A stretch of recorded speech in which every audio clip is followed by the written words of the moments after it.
During the Xuanji era of the Qing dynasty, there was a steamed bun shop in Linshui Town, Suzhou Prefecture, Jiangnan. The owner was a woman in her early 30s, known as Granny Liu. Her husband had died young, and she raised her son alone, relying entirely on the steamed bun shop for their livelihood.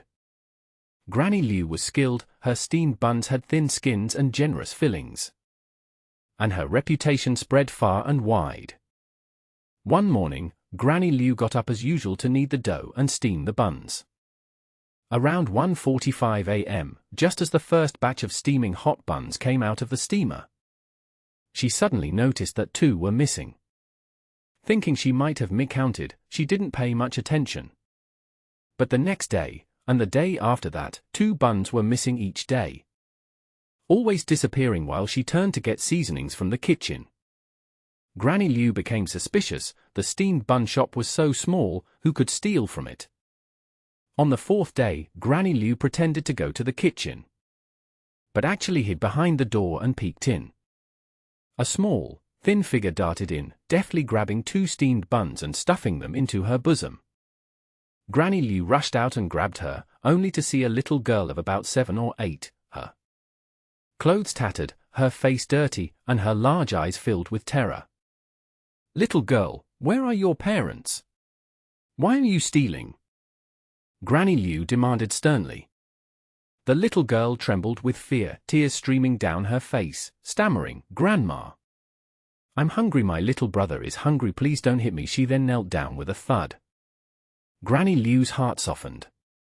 She sighed and released her grip. All right, take them." The little girl grabbed the buns and scrambled away. For the next few days, the little girl came every day. Granny Liu simply stopped her. After all, 2 steamed buns weren't worth much. But she was puzzled. Where did this child live? What was the situation with her grandmother and younger brother? She hadn't heard of such a family in town. The more Liu Posey thought about it, the more suspicious it seemed, and she decided to follow the little girl. That day, she specially steamed several extra baskets of buns. When the little girl took the buns and turned to leave, Liu Posey quietly followed behind. The little girl left town and ran along the riverside path for about 15 minutes, arriving at a dilapidated temple about 3 miles outside town. The dilapidated temple originally worshipped the earth god. In its early years, it was a popular place of worship, but over the years it had fallen into disrepair. Most of the roof had collapsed, and the walls had several cracks. No one came to burn incense anymore. Liu Posey followed from a distance and saw the little girl slip into the temple. She tiptoed to the door and peeked through the crack. What she saw stunned Liu Posey. The temple was dimly lit, with tattered straw mats spread on the floor. An old woman sat in the corner, her hair grey, her face sallow, covered with a tattered cotton blanket, leaning against the wall, panting heavily. She held a 4- or 5-year-old boy in her arms. The child was skin and bones, his face deathly pale, his eyes closed, whether asleep or unconscious, it was unclear. The little girl ran to the old woman and pulled a steamed bun from her bosom. "Grandma, I brought it back. Please eat, and give some to your little brother too." The old woman took the bun, her hands trembling. She broke off a small piece and put it in the boy's mouth, gently massaging his throat. Trying to get him to swallow, the boy moved his lips, but had no strength to even chew. Tears streamed down the old woman's face as she choked out, "Taidan, you must hold on. Grandma can't live without you." The little girl also cried, hugging her brother and saying, "Don't be afraid, little brother, I'll go get more buns tomorrow. You'll get better." The old woman stroked the little girl's head, her voice hoarse, "Queer, Grandma is so sorry. If Grandma weren't so useless, you wouldn't have to suffer like this." Old Liu stood outside door, tears streaming down her face. She finally understood that these 3, grandmother and grandson, lived in a dilapidated temple, surviving by the child stealing buns. Looking at the old woman and the boy, they were clearly seriously ill. probably unable to even afford a doctor. Old Liu felt a pang of sorrow. She remembered when her husband was seriously ill, she had borrowed money everywhere for treatment. And she knew all too well the despair and helplessness of that time.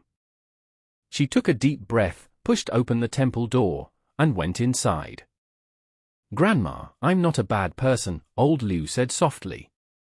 The three women, grandmother and grandchildren, were startled.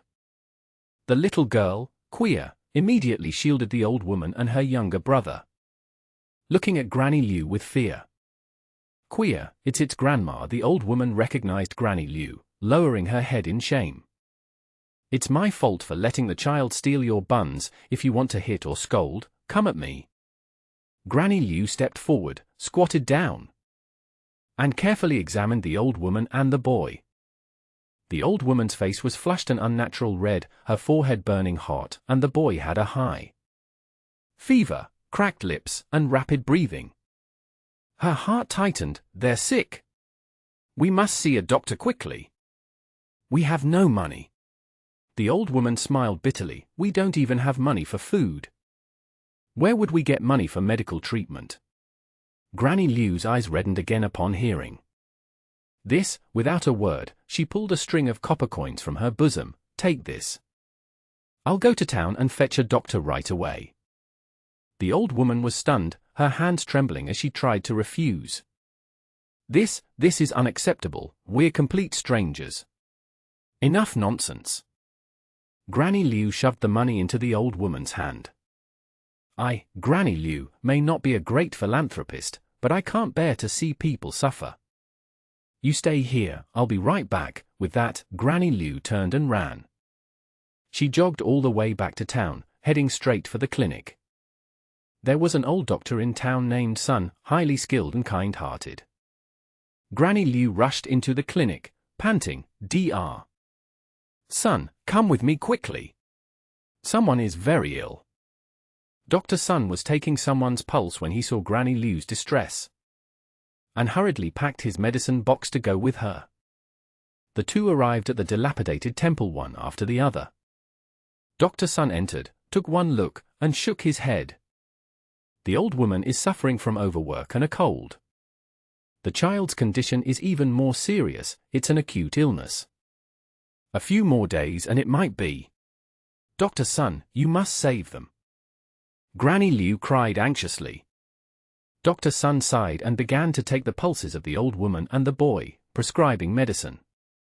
He wrote the prescription and handed it to Granny Liu. "This medicine must be taken for 7 days. And they need proper care." As we dive into this surprising folk tale, I want to pause and thank you for coming along on this legendary journey with me. Your thoughts and perspectives really make this storytelling experience something special. If you haven't done so already, please consider subscribing to my channel for more Chinese folk tales, ancient mysteries, and mythical legends. And don't forget to drop your thoughts in the comments. Your voice matters and helps make our community what it is. Granny Liu took the prescription and then took out some loose silver. "Dr. Sun, is this enough? If not, I'll go get more." Dr. Sun waved his hand. "It's enough, it's enough. Granny Liu, you're doing a great act of kindness." Granny Liu smiled bitterly. "What kind of kindness is this? I just can't bear to see people suffer." In the days that followed, Granny Liu steamed buns early every morning and brought them, along with some hot porridge, to the dilapidated temple. She also brought quilts, clothes, and firewood for the 3 generations of the family. Under Granny Liu's care, the old woman and the boy's health improved day by day. That day, the old woman held Granny Liu's hand, tears streaming down her face. "My benefactor, your great kindness and virtue will be forever unforgettable for us 3 generations." Granny Liu wiped away her tears. "Grandma, don't say that. I just did what I should do. By the way, how did you end up here?" The old woman sighed and slowly began to tell her story. It turned out that her surname was Wang. Her husband had died young, and her son and daughter-in-law had both died of plague a few years earlier, leaving behind 2 children, Quia and Tai Dan. Granny Wang and her 2 grandchildren had been farming in a neighboring county for a living. Last year a flood struck, inundating their fields and destroying their house. She fled with her children, begging along the way, and finally arrived in Linchue town, penniless, and could only take shelter in a dilapidated temple. I was thinking of going to town to find work and earn some money to support the children once I felt better, but I'm sick. And I just can't hold on any longer, Granny Wang said, wiping away tears again. Granny Liu felt even more distressed after hearing this. She thought for a moment and said, Granny, you still need to recuperate. And this dilapidated temple isn't a long-term solution. How about this? I have an empty room behind my steamed bun shop. You and the children can move there. Once you're better, you can help me with odd jobs, so you'll have something to do. Granny Wang could hardly believe her ears. This is too much. You've already helped us. Much? Don't say that. It's settled then, Granny Liu said decisively. And so, Granny Wang moved into Granny Liu's steamed bun shop with Kuya and Tai Dan. Although Granny Wang was old, she was very nimble and helped Granny Liu knead dough, wash vegetables, and clean, working quickly and carefully. Kuya was a sensible child, eagerly helping with the fire and carrying bowls. Tai Dan, being younger, played nearby, occasionally calling out sweetly, Grandma Liu. The steamed bun shop suddenly became lively, and Grandma Liu's face beamed with smiles. The neighbors all said that Grandma Liu was doing good deeds, and heaven would surely bless her. The following spring arrived in the blink of an eye. One day, a well-dressed middle-aged man entered the steamed bun shop, followed by 2 servants. The man asked as he entered, "Is Grandma Liu here?" Grandma Liu greeted him, "That's me." "And you are?" The man bowed and said, "My surname is Chen, and I am a merchant from Suzhou. I've heard that your steamed buns are excellent, so I've come to pay my respects." Grandma Liu politely invited him to sit down and served him hot steamed buns and tea. Shopkeeper Chen took a bite of the steamed bun and nodded repeatedly, truly living up to its reputation. "Granny Liu, I have a suggestion. I wonder if you'd be willing to listen." "Please go ahead, Shopkeeper Chen. I own several restaurants in Suzhou, and I'd like to hire you as a steamed bun chef. The monthly salary is 3 times what you earn here, plus room and board." What do you think? Granny Liu was stunned for a moment. This was an incredible opportunity. But then she thought, what would happen to Granny Wang and her 2 grandchildren if she left? The steamed bun shop, though small, was where she and these poor people made a living. She shook her head. "Manager Chen, I appreciate your kindness. My steamed bun shop is small, but I can't bear to part with it." Manager Chen was somewhat surprised. "Grandma Liu, have you thought this through?" "I have," Grandma Liu said with a smile. "I have people who need my care. And things I can't let go of. A little money is enough, peace of mind is the most important thing." Manager Chen was deeply impressed. "Grandma Liu, you are a woman of great integrity. Since that's the case, I won't force you. However, I can help you expand your steamed bun shop so more people can enjoy your cooking. What do you think?" Grandma Liu thought for a moment and nodded in agreement. With Manager Chen's help, the steamed bun shop's business indeed improved, with people lining up to buy steamed buns every day. Grandma Liu earned more money, and the lives of Grandma Wang and her 2 grandchildren also became better. With Grandma Liu's financial support, Kuya and Tai Dan even attended a private school. Years later, Tai Dan grew up, passed the imperial examination, and got a job in the county government. Kuya also married into a good family.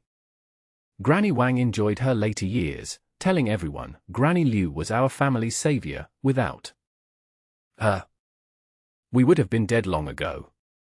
Granny Liu's steamed bun shop became the most famous charity shop in Linchue town. People said that Granny Liu's kind heart was the reason her steamed buns were so delicious. This story quickly spread throughout Suzhou Prefecture. People said that kind people are always blessed by heaven. Granny Liu, disregarding past grievances, saved Granny Wang and her 2 grandchildren and thus received good fortune, with a thriving business and a happy life. This story tells us that true kindness is not about how much money you give, but about a sincere heart willing to help others. When you see someone suffering, extending a helping hand may change their life and make your own life more fulfilling. Good deeds are rewarded. This is not an empty saying, but a natural cycle and the will of the people.